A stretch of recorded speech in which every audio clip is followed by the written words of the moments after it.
je fais quand mon partenaire est à plat ventre. À place de la ramener à quatre pattes, souvent j'arrive, puis là, elle est à plat ventre. Donc, je veux bien qu'elle reste à plat ventre. Donc, je vais l'écraser un peu, je mets mes genoux dans son dos, comme ça, elle ne va pas se lever. Puis ensuite, je viens m'asseoir sur sa tête. Je donne vraiment la pression. Puis là, mon pied ne va pas aller en dessous de l'aisselle. Il va venir mettre la pression contre sa cuisse ici, le talon contre sa cuisse.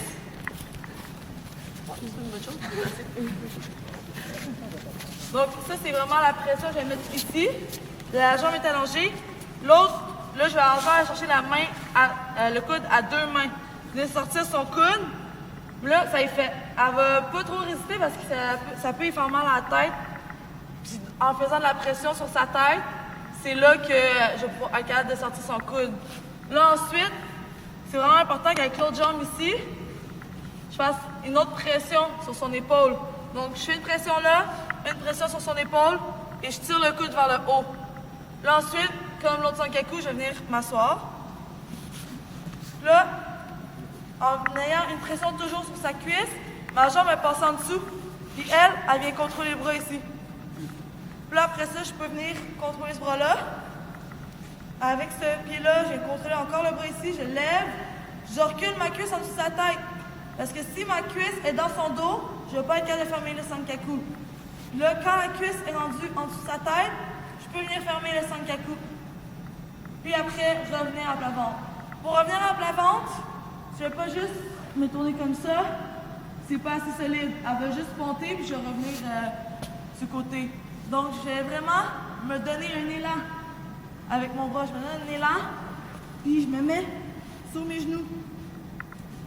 Puis je peux même, après ça, changer de bras, puis mettre mon bras comme ça pour être plus solide. Comme ça, quand elle va compter, je ne vais pas tourner. C'est clair aussi que ça va avec la souplesse. Plus que tu travailles la technique, plus que tu peux travailler la technique, la souplesse dans la technique. Une autre fois. Donc, c'est vraiment, je veux qu'elle reste à plat ventre, je veux qu'elle reste à plat ventre. Donc, je vais mettre de la pression. Je vais vraiment masser sur sa tête. Le pied ici, pression sur le côté. L'autre pied, l'autre genou, pression sur son épaule. Je tire à deux mains son coude et je vais m'asseoir à côté. Puis, vu que je fais toujours de la pression avec ce pied-là, dès qu'elle va tourner, mon pied va glisser en dessous. Puis là, je serre ici. Je vais venir contrôler le bras avec le pied par-dessus. Reculer ma cuisse en dessous et je peux fermer. Ensuite, vous pouvez vous aider de votre bras pour pouvoir fermer. Ensuite, je contrôle le bras, me lever sur mon coude et tourner. C'est vraiment important, les hanches vers le sol pour que l'arbitre colle en 5 minutes. Puis là, ici, rendu ici, je suis solide. Et ne perdez pas les tours si on veut. Ou ici, du monde qui reste comme ça, c'est pas assez serré. Il faut vraiment serrer, donc le pied dans les airs à la fin.